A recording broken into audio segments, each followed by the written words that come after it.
இன்றைக்கி வேலைன்னு சொல்லி உலக அன்புகளை உள்ளே கொண்டு வரோம், உலக காரியங்களை உள்ளே கொண்டு வரோம். கர்த்தர் விட்டு விலகிறாரு, அப்போ பிரிவினைகள் உள்ள வருது. ஒருவேளை உங்கள் குடும்பத்தில் சமாதானம் குறையுதா, கர்த்தருக்கு முக்கியத்துவம் கொடுங்க.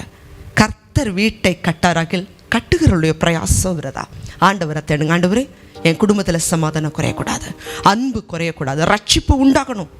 ஆண்டவருடைய சமூகத்தில் ஜெபிங்க, உங்கள் கண்ணீரை ஊற்றுங்க, குடும்பமாக ஜெபிங்க.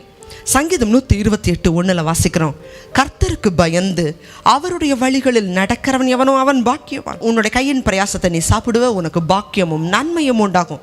3வது வசனத்தில் வாசிக்கிறோம், அந்த மனுஷனுடைய மனைவி தான் உன் வீட்டோரங்களில் கனிதரும் திராட்சை கொடிய போல உன் மனைவி இருப்பான். உன் பந்தைய சுற்றிலும் உன் பிள்ளைகள் ஒளிவ மரக்கன்றுகளை போல இருப்பாங்க.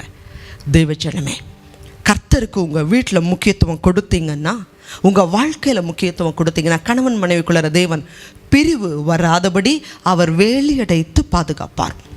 பல குடும்பங்களை நம்ம பார்த்துருக்குறோம். எந்த குடும்பமெல்லாம் ஜெபிக்குதோ, எந்த குடும்பமெல்லாம் ஆண்டவரை பிடிச்சிக்கிறாங்களோ அந்த குடும்பங்களில் பிரிவுகள் வராதில்ல.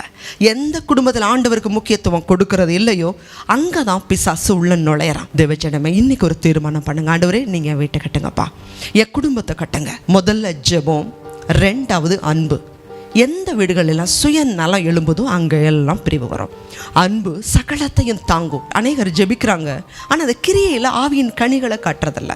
சில பேர் ஆவியின் கனிகளை காட்டலாம், ஜெபம் இல்லை. இது ரெண்டுமே இணையணும். ஜெபமும் அதே போல் ஆவியின் கனிகள் அன்பு, நீங்கள் இது ரெண்டையும் காட்டும்போது தான் உங்கள் குடும்பத்தை ஆவிக்குரிய ஜீவியத்தில் கர்த்தருக்குள்ளே கட்டி எழுப்ப முடியும்.